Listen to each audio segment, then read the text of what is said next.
pandang ilmu sosial dan perilaku konsumen.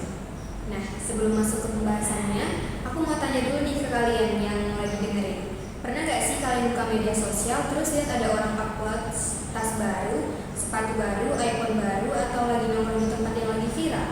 Kadang tanpa sadar kita langsung berpikir, wah keren ya hidupnya, padahal kita gak benar-benar tahu seperti apa kehidupan orang tersebut di balik layar. Nah, fenomena seperti ini ternyata menarik untuk dibahas karena berkaitan dengan cara manusia membangun identitas melalui barang yang dia pakai. Makanya hari ini kita akan membahas topik yang cukup unik, yaitu with luxury and vs fancy, membelah kasta sosial lewat apa yang kita pakai. Dan tentunya aku gak sendirian di sini. Hari ini sudah ada teman aku, Rini, yang akan membantu kita membahas fenomena ini lebih dalam. Halo Rini, apa kabar? Halo Yumi, alhamdulillah kabar saya baik. Semoga teman-teman yang sedang mendengarkan podcast ini juga sehat semuanya ya. Terima kasih juga sudah mengundang saya. Jujur saya senang sekali karena topik ini sedang ramai dibahas, terutama di media sosial. Banyak orang mungkin melihatnya hanya sebagai tren fashion atau gaya hidup. Padahal sebenarnya fenomena ini berkaitan erat dengan kelas sosial, perilaku konsumen, bahkan psikologi manusia. Betul sekali. Kalau dipikir-pikir memang sekarang media sosial sudah seperti etalase kehidupan ya. Orang berlomba-lomba menunjukkan pencapaian, liburan, kendaraan, pakaian, bahkan kopi yang diminumnya. Kadang yang membuat kita penasaran adalah apakah semua itu benar-benar karena mereka suka barang tersebut atau sebenarnya ini mendapatkan pengakuan dari orang lain. Nah, menurut Rini sendiri, kenapa sih banyak orang yang perlu menunjukkan barang yang mereka punya? Nah, jadi menurut saya sebenarnya itu adalah hal yang cukup normal dalam kehidupan sosial. Sebagai manusia, kita memang memiliki kebutuhan untuk diterima dan dihargai oleh lingkungan. Salah satu cara sering digunakan adalah melalui simbol-simbol yang mudah dilihat orang lain. Salah satunya adalah barang yang kita gunakan. Misalnya, pakai tas, sepatu, jam tangan, handphone, dan bahkan kendaraan. Tanpa kita sadari, semua itu bisa memberikan pesan kepada orang lain mengenai siapa diri kita. Nah, contohnya, seorang membeli tas Louis bisa saja alasannya memang karena kualitasnya bagus, desainnya elegan, dan tahan lama. Tapi di sisi lain, orang lain mungkin langsung menganggap bahwa pemilik tas tersebut berasal dari kalangan ekonomi atas. Artinya, satu barang bisa memiliki dua fungsi. Fungsi pertama adalah fungsi praktis, sedangkan fungsi kedua adalah fungsi simbolik. Menarik sekali. Berarti sebenarnya tanpa kita bicara apa-apa, barang yang kita pakai sudah seperti bahasa ya. Orang bisa langsung menilai kita hanya dari penampilan. Betul. Dalam ilmu perilaku konsumen, hal itu disebut konsumsi simbolik. Artinya, seseorang membeli suatu produk bukan hanya karena manfaatnya, tetapi juga karena makna sosial yang melekat pada produk tersebut. Misalnya, saya membeli sepatu Nike, bisa saja saya membeli karena memang nyaman dipakai. Nah, tetapi secara tidak sadar saya juga merasa lebih percaya diri karena merek tersebut identik dengan gaya hidup aktif, modern, dan sportif. Nah, itulah yang disebut dengan simbol. Berarti bukan cuma barang mewah ya, sepatu, kopi, bahkan casing handphone pun bisa menjadi simbol. Betul sekali. Bahkan tempat nongkrong juga bisa menjadi simbol. Misalnya, seseorang lebih memilih bekerja di coffee shop tertentu dibandingkan di rumah. Kadang bukan hanya karena kopinya enak, tetapi suasananya yang dianggap lebih keren, estetik, atau juga cocok diposting ke media sosial. Jadi, yang dibeli bukan hanya produknya, tetapi pengalaman dan citranya. Kalau kita hubungkan dengan SDG nomor 10 tentang mengurangi ketimpangan, kira-kira apa hubungannya ya? Hubungannya itu cukup besar. Media sosial sering menampilkan standar hidup yang sangat tinggi. Akhirnya banyak orang yang merasa bahwa agar diterima oleh lingkungan, mereka juga harus memiliki barang-barang yang sama. Padahal kemampuan ekonomi setiap orang berbeda. Kalau kondisi ini terus terjadi, maka bukan hanya muncul karena kesenjangan ekonomi, tetapi juga kesenjangan psikologis. Orang yang sebenarnya sudah cukup secara kebutuhan bisa merasa dirinya kurang hanya karena terus membandingkan hidupnya dengan hidup orang lain. Ya, tidak terasa ya, kita sudah ada di segmen kedua, yaitu the social standing life. Nah teman-teman, setelah kita tadi membahas bagaimana sebuah barang bisa menjadi simbol identitas, sekarang kita masuk ke pembahasan yang gak kalah menarik, yaitu tentang kelas sosial. Kalau kita perhatikan, masyarakat seringkali langsung menilai seseorang dari penampilannya. Misalnya, melihat orang memakai jas yang rapi, jam tangan mahal, atau datang menggunakan mobil mewah, kita langsung berpikir, wah, pasti orang sukses. Padahal belum tentu seperti itu. Nah, sebenarnya dalam ilmu sosial sendiri, bagaimana sih cara melihat posisi sosial seseorang? Apakah memang hanya dilihat dari seberapa banyak harta yang dimilikinya? Pertanyaan yang bagus sekali. Banyak orang berpikir kalau kelas sosial hanya ditentukan oleh kekayaan atau jumlah uang yang dimiliki. Padahal, dalam ilmu sosial, konsep kelas sosial jauh lebih luas daripada itu. Salah satu konsep yang cukup terkenal adalah Index of Social Position atau ISP Holmes. Konsep ini digunakan untuk melihat posisi sosial seseorang berdasarkan dua indikator utama, yaitu tingkat pendidikan dan jenis pekerjaan. Mengapa dua faktor itu yang digunakan? Karena keduanya dianggap mampu menggambarkan peluang seseorang dalam memperoleh pendapatan, akses terhadap fasilitas, gaya hidup, hingga pengaruh di lingkungan sosial. Berarti kalau seseorang pendidikannya tinggi, otomatis kelas sosialnya juga tinggi. Belum tentu. Pendidikan memang sangat penting karena membuka kesempatan untuk memperoleh pekerjaan yang lebih baik. Tetapi pendidikan saja tidak selalu menentukan kondisi sosial ekonomi seseorang. Misalnya ada dua orang yang sama-sama lulusan universitas. Yang pertama bekerja sebagai dokter spesialis, sedangkan yang kedua memilih membuka usaha kecil yang masih baru berkembang. Nah, mereka memiliki tingkat pendidikan yang sama, tetapi kondisi ekonomi, penghasilan, bahkan gaya hidup mereka yang bisa berbeda. Karena itu dalam konsep ISP Holdings, pekerjaan biasanya memiliki bobot yang lebih besar dibandingkan pendidikan. Oh, jadi pekerjaan dianggap lebih mencerminkan kondisi seseorang saat ini. Betul sekali. Karena pekerjaan tidak hanya menunjukkan pendapatan, tetapi juga tanggung jawab, pengaruh sosial, hingga kesempatan yang dimiliki seseorang. Misalnya seorang dosen, pengusaha, dokter, atau hakim. Selain penghasilannya, pekerjaan tersebut juga seringkali memberikan praktis tertentu di mata masyarakat. Itulah sebabnya masyarakat sering menghubungkan pekerjaan dengan status sosial. Kalau begitu, apakah status sosial seseorang bisa berubah? Misalnya dulu berasal dari keluarga sederhana, lalu sekarang sukses. Bisa sekali. Dalam ilmu sosiologi ada istilah mobilitas sosial, yaitu perpindahan seseorang dari satu lapisan sosial ke lapisan sosial lain. Mobilitas sosial bisa terjadi karena pendidikan, pekerjaan, usaha, bahkan kesempatan ekonomi. Misalnya, seseorang berasal dari keluarga sederhana, kemudian berhasil menyelesaikan pendidikan tinggi, memperoleh pekerjaan yang lebih baik, atau membangun bisnis yang sukses. Artinya, posisi sosialnya dapat meningkat. Sebaliknya, seseorang yang sebelumnya berada di kelas ekonomi tinggi juga bisa mengalami penurunan jika mengalami kebangkrutan atau kehilangan pekerjaan. Jadi, kelas sosial bukan sesuatu yang selalu tetap. Menarik ya, berarti kelas sosial itu bisa berubah sesuai perjalanan hidup seseorang. Nah, belakangan ini juga sering muncul istilah old money atau new rich. Di TikTok, Instagram, bahkan YouTube banyak orang membahas soal itu. Tapi kadang definisinya masih simpang siur. Sebenarnya apa sih perbedaannya? Baik, old money itu adalah istilah untuk keluarga yang sudah memiliki kekayaan selama beberapa generasi. Artinya, kekayaan tersebut diwariskan oleh orang tua, kakek nenek, bahkan mungkin sudah berlangsung puluhan hingga ratusan tahun. Karena sejak kecil sudah hidup berkecukupan, mereka biasanya tidak merasa perlu menunjukkan kekayaan secara berlebihan. Mereka lebih memilih kualitas dibandingkan popularitas.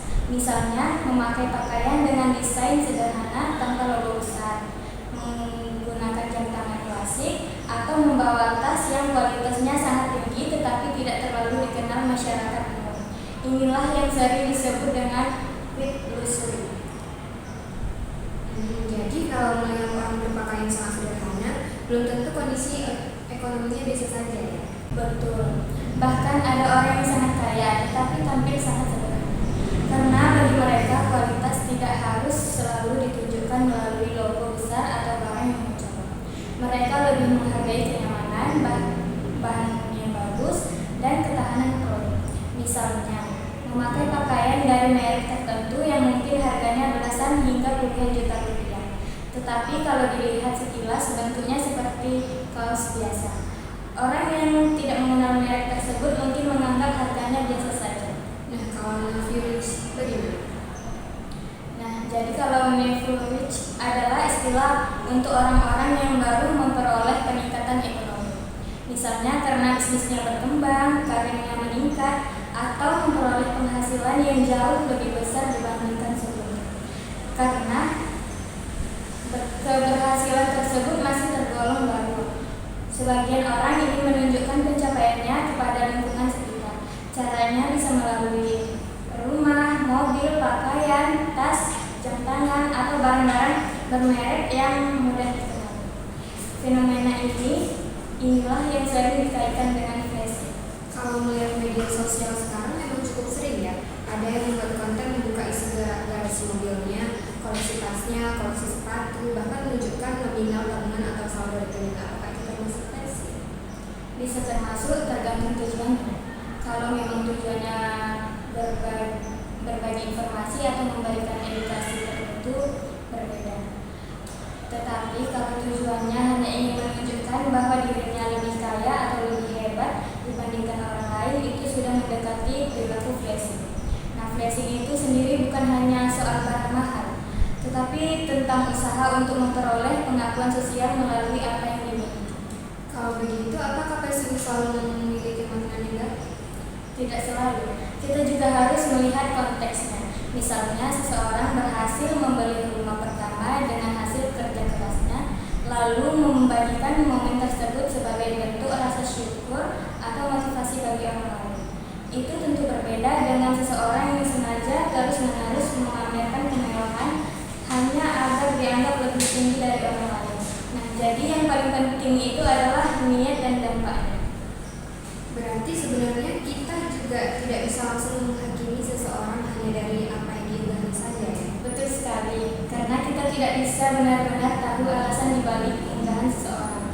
Yang perlu kita lakukan adalah menjadi pengguna media sosial yang lebih bijak. Jangan mudah membandingkan hidup kita dengan apa yang kita lihat di internet, karena media sosial biasanya hanya menampilkan bagian terbaik dari kehidupan seseorang. Saya jadi kepikiran satu hal, kalau seseorang membeli barang mahal karena memang mampu dan memang menyukai kualitasnya, apakah itu masih termasuk luxury atau fashion? Jawabannya tergantung bagaimana barang tersebut digunakan. Kalau seseorang membeli barang mahal karena kualitasnya digunakan sesuai kebutuhan dan tidak merasa perlu menunjukkan kepada semua orang, itu lebih dekat dengan konsep luxury. Tetapi juga kalau tujuan utamanya adalah agar orang lain melihat bahwa dirinya kaya atau sukses, maka perilaku tersebut lebih dekat dengan fashion. Nah, jadi sebenarnya yang membedakan bukan hanya barangnya, tetapi juga motivasi dan cara seseorang memperlihatkannya kepada orang lain. Wah, menarik sekali pembahasannya. Berarti dari segmen ini kita belajar bahwa kelas sosial tidak hanya diukur dari jumlah uang yang dimiliki, tetapi juga berkaitan dengan pendidikan, pekerjaan, kesempatan, bahkan bagaimana seseorang memakai kekayaannya. Dan ternyata luxury maupun flexing bukan hanya soal fashion, tetapi juga mencerminkan cara seseorang membangun identitas sosialnya. Nah, teman-teman, setelah ini kita akan masuk ke pembahasan yang menurut saya paling dekat dengan kehidupan kita sehari-hari, yaitu bagaimana barang yang kita miliki bisa menjadi bagian dari identitas diri kita. Nah, sekarang kita ada di segmen 3, yaitu the identity dan ideal self-life. Nah, teman-teman, setelah tadi kita membahas tentang kelas sosial, sekarang kita masuk ke pembahasan yang menurutku paling menarik, karena jujur saja mungkin semua orang pernah mengalaminya. Pernah gak sih kalian merasa lebih percaya diri setelah membeli baju baru, sepatu baru, parfum baru, atau bahkan handphone baru? Rasanya seperti lebih semangat, lebih nyaman bertemu orang lain, bahkan kadang lebih percaya diri saat datang ke kampus atau tempat kerja. Padahal kalau dipikir-pikir, barang itu sebenarnya tidak mengubah kemampuan kita sebagai seseorang. Nah, Kak ini, kenapa hal seperti itu bisa terjadi? Nah, pertanyaan yang bagus sekali Kak Bella. Nah, jadi sebenarnya fenomena seperti itu sangat sering terjadi dan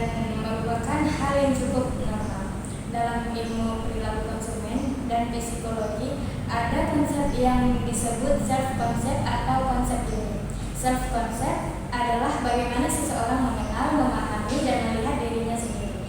Cara seseorang melihat dirinya akan sangat mempengaruhi keputusan yang diambil, termasuk keputusan membeli suatu produk.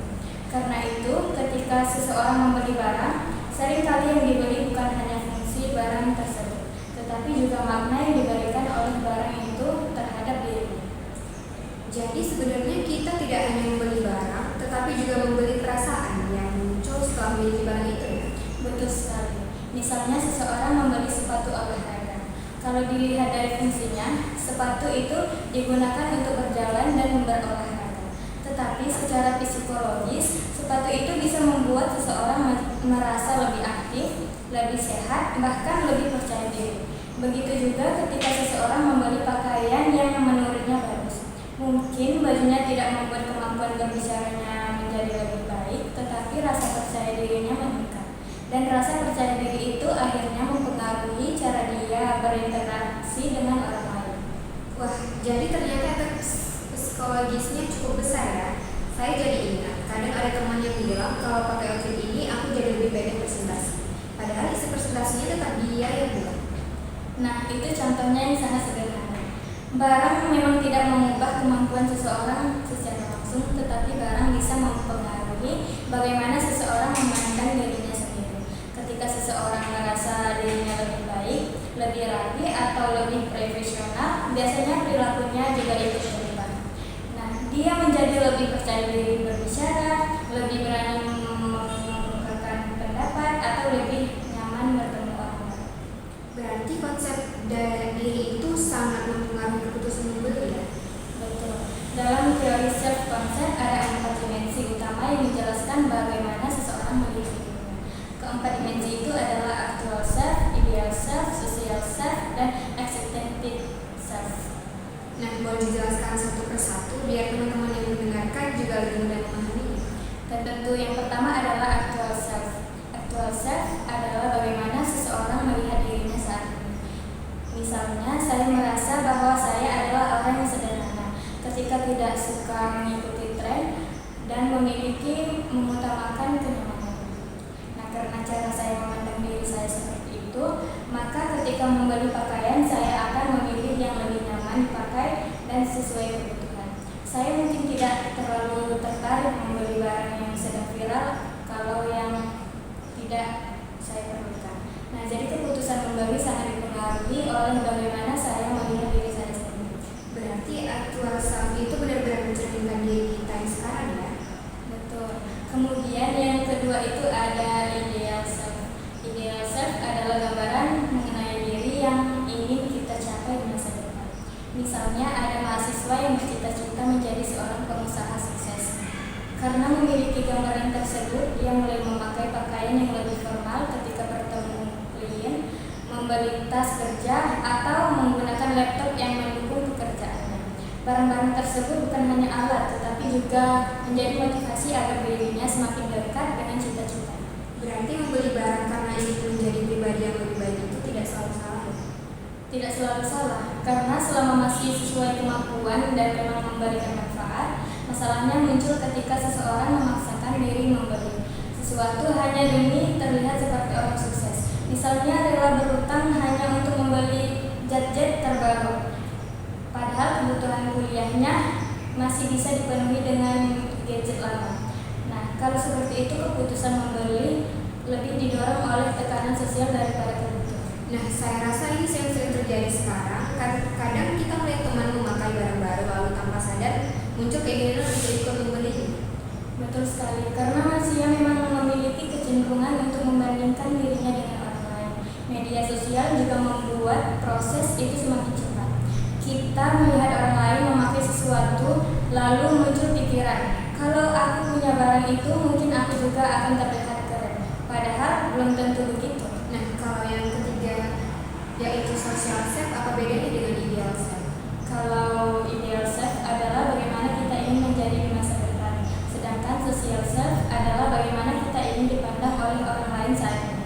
Misalnya seseorang ingin dikenal sebagai orang yang modis, karena itu dia selalu mengikuti tren pakaian terbaru Ada juga yang ingin dikenal sebagai orang yang profesional. Karena itu dia selalu membawa laptop tertentu atau berpakaian sangat rapi. Ada juga mahasiswa yang nongkrong di cafe shop yang sedang viral. Belum tentu karena kopinya paling enak, tetapi karena tempat tersebut dianggap keren sehingga ketika foto dan diunggah di media sosial akan membentuk citra tertentu. Berarti sekarang bukan cuma barang ya, tempat nongkrong pun bisa menjadi bagian dari identitas. Ya, betul sekali.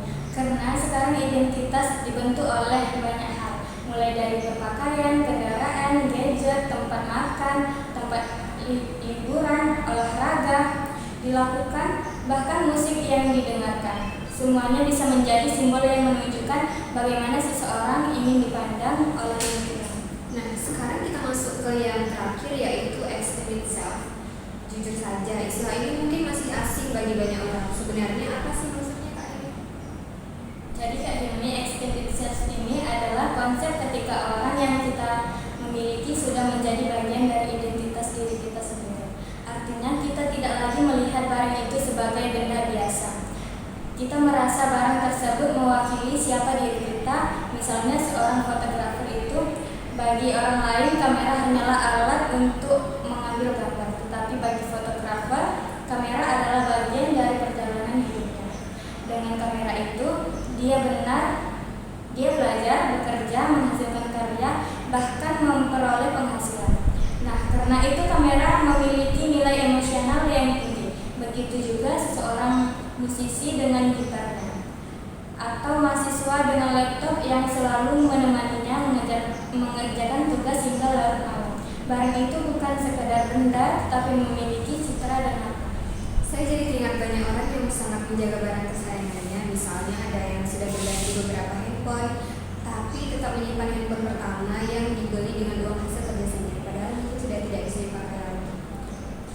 Nah, itu adalah contoh extended self karena barang tersebut memiliki nilai emosional yang disimpan bukan hanya bendanya, tetapi juga kenangan, perjuangan, dan cerita di balik barang tersebut. Hal seperti ini sangat manusiawi. Kalau kita lihat sekarang, banyak juga orang yang rela antri berjam-jam saat ada peluncuran produk baru. Apakah itu juga ada hubungannya dengan konsep diri, Kak Rini? Tentu ada, karena sebagian orang memang membeli karena membutuhkan, tetapi juga ada orang yang ingin menjadi bagian dari kelompok tertentu. Misalnya merasa dirinya sebagai penggemar suatu merek. Ketika berhasil mendapatkan produk terbaru, dia merasa menjadi bagian dari komunitas tersebut. Nah, jadi bukan hanya produknya yang dibeli, tetapi juga rasa memiliki dan identitas sebagai bagian dari kelompok. Berarti sebenarnya keputusan membeli tidak sederhana, butuh atau tidak butuh. Ada faktor psikologi, sosial, bahkan emosional yang mempengaruhi ya. Benar sekali, karena itu kita tidak boleh langsung menilai seseorang hanya dari barang yang dipakainya. Di balik sebuah tas, sepatu, jam tangan, atau gadget bisa saja ada alasan yang sangat berbeda. Ada yang membelinya karena kebutuhan pekerja, ada juga membeli sebagai hadiah untuk dirinya setelah bekerja keras, ada juga yang membeli karena ingin lebih percaya diri, dan ada juga yang membelinya karena ingin mendapatkan pengakuan dari lingkungan. Motivasi setiap orang bisa sangat berbeda. Wah, pembahasan kali ini benar-benar membuka sudut pandang baru ya. Ternyata barang yang kita gunakan setiap hari bukan hanya memiliki fungsi, tetapi juga berkaitan dengan cara kita melihat diri sendiri. Bagaimana kita ingin dipandang oleh orang lain, bahkan menjadi bagian dari identitas kita. Nah, teman-teman, setelah ini kita akan masuk ke segmen berikutnya yang tidak kalah menarik. Kita akan membahas hasil mini riset yang kami lakukan kepada mahasiswa di Medan. Apakah mereka pernah membeli barang karena tren, karena media sosial, atau karena tekanan dari lingkungan? Jadi tetap ikuti podcast kami. Wah, tidak terasa ya kita sudah ada di segmen keempat, yaitu Research, Review, and Consultations GAP. Nah, teman-teman, dari tadi kita sudah membahas cukup banyak teori ya, mulai dari kelas sosial, konsep diri, sampai bagaimana sebuah barang bisa menjadi bagian dari identitas diri seseorang. Sekarang kita masuk ke bagian yang menurut saya paling dekat dengan kehidupan kita sehari-hari juga, terutama buat teman-teman mahasiswa. Supaya pembahasan ini tidak hanya berdasarkan teori, kami juga melakukan mini riset kepada 10 mahasiswa di Kota Medan. Kami memberikan beberapa pertanyaan sederhana seperti apakah mereka pernah membeli barang karena mereka membeli sesuatu, dan apakah mereka pernah merasa ingin memiliki barang yang sama dengan teman-temannya. Yang menarik, sebagian besar responden mengaku bahwa mereka pernah membeli barang karena mengikuti tren, dan beberapa di antaranya juga mengatakan bahwa mereka merasa lebih percaya diri ketika menggunakan barang yang sedang populer. Menurut Kak Aini, apakah hasil seperti ini mewujudkan atau memang sudah menjadi fenomena yang umum? Nah, kalau menurut saya itu, hasil tersebut justru sangat menggambarkan kondisi saat ini. Mahasiswa adalah kelompok usaha yang sedang berada di fase pencarian jati diri. Mereka mulai membangun identitas, memperluas lingkungan pertemanan, dan ingin diterima dalam kelompok sosialnya. Dalam proses itu, pendapatan teman, tren di media sosial, bahkan komentar dari orang lain memiliki pengaruh yang cukup besar terhadap keputusan mereka. Jadi, ketika banyak mahasiswa mengaku pernah membeli barang karena tren, itu bukan sesuatu yang aneh. Berarti sebenarnya yang mempengaruhi bukan hanya iklannya ya, tapi juga lingkungan sekitarnya seperti teman-teman yang mungkin. Betul sekali. Dalam ilmu perilaku konsumen ada yang disebut dengan social comparison atau perbandingan sosial. Artinya manusia secara alami sering membandingkan dirinya dengan orang lain. Misalnya kita melihat teman satu kelas menggunakan handphone terbaru. Awalnya mungkin kita merasa handphone kita masih baik-baik saja. Tetapi setelah melihat orang lain muncul pikiran seperti jangan-jangan handphoneku sudah ketinggalan zaman. Nah, padahal fungsi handphone tersebut sebenarnya masih berjalan dengan baik. Yang berubah bukan barangnya, tetapi cara kita memandang barang itu. Wah, saya rasa banyak yang pernah mengalami hal seperti itu ya. Bahkan kadang sebelum buka Instagram atau TikTok kita merasa biasa saja, tapi setelah melihat banyak orang yang memakai barang tertentu, tiba-tiba muncul keinginan kita untuk membeli barang yang sama ya. Iya, memang. Nah, itu memang salah satu pengaruh media sosial. Media sosial membuat proses perbandingan sosial terjadi hampir setiap hari. Kita melihat orang liburan, melihat orang membeli tas baru, melihat teman nongkrong di tempat yang sedang viral, bahkan melihat orang memakai outfit terbaru. Semua itu perlahan membentuk standar baru dalam pikiran kita. Padahal yang kita lihat hanyalah sebagian kecil dari kehidupan mereka. Kita tidak tahu bagaimana proses di balik foto atau video tersebut. Benar juga ya Kak Ini, kadang kita hanya melihat hasil akhirnya tapi tidak tahu perjuangannya, atau bahkan kita tidak tahu apakah barang itu benar-benar miliknya. Betul, karena di media sosial sering menampilkan sisi terbaik seseorang. Jarang ada yang mengunggah kesulitan keuangan, tekanan hidup, atau perjuangan yang mereka alami. Akibatnya, orang lain bisa merasa bahwa hidupnya sendiri kurang berhasil. Padahal kenyataannya belum tentu seperti itu. Selain social compression, ada juga istilah yang sekarang cukup sering kita dengar, yaitu FOMO atau fear of missing out. Sebenarnya apa hubungan FOMO dengan perilaku membeli? Jadi hubungannya itu sangat erat. FOMO adalah rasa takut ketertinggalan dari orang lain. Misalnya ada sepatu yang sedang viral, awalnya seseorang mungkin tidak terlalu tertarik, tetapi karena hampir semua temannya sudah membelinya dan media sosial juga terus membahas produk tersebut, akhirnya muncul rasa takut kalau dirinya dianggap ketinggalan zaman. Akhirnya dia ikut membeli, bukan karena benar-benar membutuhkan, tetapi karena takut tidak menjadi bagian dari tren. Jadi keputusan membeli akhirnya lebih didasarkan pada rasa takut daripada kebutuhan ya? Ya betul. Dan kalau hal ini tidak terjadi, seseorang bisa menjadi sangat konsumtif. Setiap kali ada tren baru, dia merasa harus ikut. Hari ini membeli sepatu, bulan depan membeli tas, lalu muncul gadget baru, kemudian muncul lagi tren pakaian baru. Siklusnya tidak pernah berhenti. Saya jadi ingat, sekarang juga banyak istilah seperti racun TikTok atau check out keranjang kuning. Sepertinya media sosial benar-benar bisa mempengaruhi keputusan belanja seseorang ya kan? Iya, karena algoritma media sosial memang dirancang agar pengguna terus melihat produk-produk yang sedang populer. Semakin sering kita melihat suatu produk, semakin besar kemungkinan kita merasa membutuhkannya. Padahal sebenarnya kita sering melihatnya. Ini menunjukkan bahwa keputusan membeli kadang dipengaruhi oleh paparan informasi yang terus-menerus. Selain FOMO, ada juga istilah competition atau competition. Mungkin masih banyak yang belum familiar. Apa maksudnya Pak? Confucius atau Confucian adalah perilaku membeli barang dengan tujuan utama agar terlihat oleh orang lain. Jadi fokusnya bukan pada fungsi barang tersebut, tetapi pada nilai simboliknya. Misalnya seseorang membeli jam tangan yang sangat mahal, padahal jam tangan biasa juga bisa menunjukkan waktu. Yang ingin ditunjukkan bukan fungsinya, tetapi status sosial yang melekat pada barang tersebut.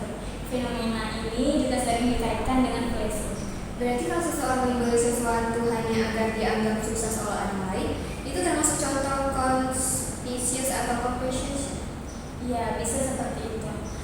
Tetapi tentu tidak bisa langsung menilai setiap orang karena motivasi setiap individu berbeda. Yang perlu kita pahami adalah bahwa perilaku konsumsi sering dipengaruhi oleh kebutuhan sosial, bukan hanya kebutuhan fungsional.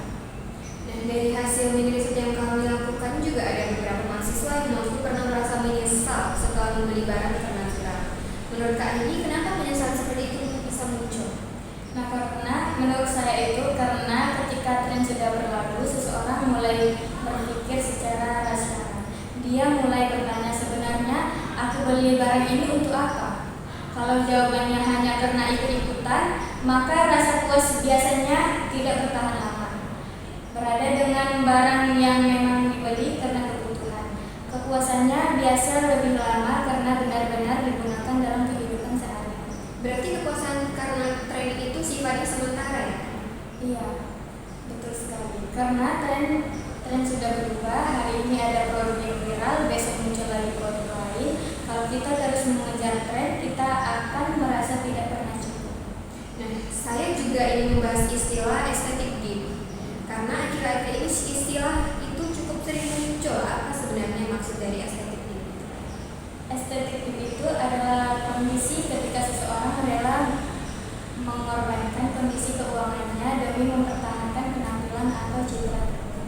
Misalnya menggunakan kartu kredit atau pinjaman hanya untuk membeli barang bermerek, atau membeli gadget terbaru dengan cicilan yang sebenarnya menggerakkan. Semua itu dilakukan agar terlihat sesuai dengan standar yang ada di media sosial atau lingkungan pertemanan. Kalau tidak dikendalikan, tentu bisa berdampak buruk terhadap kondisi keuangan. Benar juga ya Kak Rini. Padahal kalau dipikir-pikir, orang lain mungkin hanya melihat barang itu beberapa detik, tetapi cicilannya bisa bertahun-tahun. Nah, jadi itu sering tidak disadari karena itu penting sekali menjadi konsumen yang sadar. Bukan berarti kita tidak boleh membeli barang yang bagus, tetapi kita harus bertanya kepada diri kita sendiri, apakah saya benar-benar membutuhkan barang ini, dan apakah saya mampu membelinya, atau hanya saya ingin mendapatkan pengakuan dari orang lain. Kalau kita bisa menjawab pertanyaan itu dengan jujur, maka keputusan membeli akan jauh lebih bijak. Saya setuju sekali. Jadi dari hasil riset ini kita belajar bahwa pengaruh media sosial, lingkungan pertemanan, dan tren memang sangat besar terhadap keputusan membeli, terutama di kalangan mahasiswa.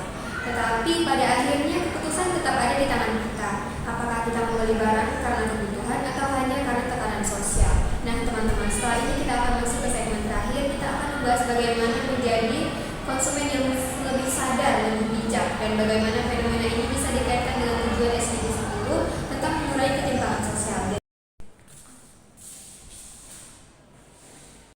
Nah, kita sudah ada di segmen kelima, yaitu ethical audit dan future forecast. Wah, ini nggak kerasa ya, kita sudah sampai di penghujung podcast. Jujur, pembahasan hari ini benar-benar membuka sudut pandang baru. Awalnya mungkin banyak orang mengira luxury atau flexing itu cuma fashion atau barang mahal, tapi ternyata setelah kita bahas dari awal, ada banyak hal yang berkaitan, mulai dari kelas sosial, identitas diri, perilaku konsumen, sampai pengaruh media sosial terhadap cara kita mengambil keputusan. Nah, sebelum kita akhiri podcast ini, saya ingin bertanya satu pertanyaan terakhir menurut Kak ini, bagaimana caranya supaya kita bisa menjadi konsumen yang lebih bijak di tengah banyaknya tren yang sudah bermunculan di dunia? Jadi menurut saya itu Kak Delmi, langkah pertama adalah mengenali diri sendiri. Kita harus tahu apa yang benar-benar menjadi kebutuhan kita dan apa yang hanya sekedar keinginan sesaat. Nah, jadi karena seringkali kita membeli sesuatu barang bukan karena barang itu memang membutuhkan, tetapi karena kita ingin melihat orang lain memilikinya. Padahal Padahal kondisi ekonomi, prioritas, dan tujuan hidup setiap orang berbeda. Kalau kita terus membandingkan diri kita dengan orang lain, kita akan merasa tidak pernah puas dengan apa yang sudah kita miliki. Berarti sebenarnya kita tidak harus selalu mengikuti semua tren ya Kak ini. Kadang media sosial membuat kita merasa kalau tidak punya barang tertentu, kita dianggap kurang keren atau ketinggalan zaman ya. Betul sekali. Padahal tren akan selalu berubah. Hari ini yang viral mungkin sepatu tertentu, bulan depan bisa berganti menjadi tas, gadget, atau barang lainnya. Kalau kita terus mengejar tren tanpa mempertimbangkan kebutuhan dan kemampuan, kita bisa kelelahan baik secara mental maupun finansial. Karena itu sebelum membeli sesuatu ada 3 pertanyaan sederhana yang bisa kita tanyakan kepada diri sendiri. Yang pertama itu, apakah saya benar-benar membutuhkan barang ini? Yang kedua, apakah saya mampu membelinya tanpa mengganggu kebutuhan yang lebih penting?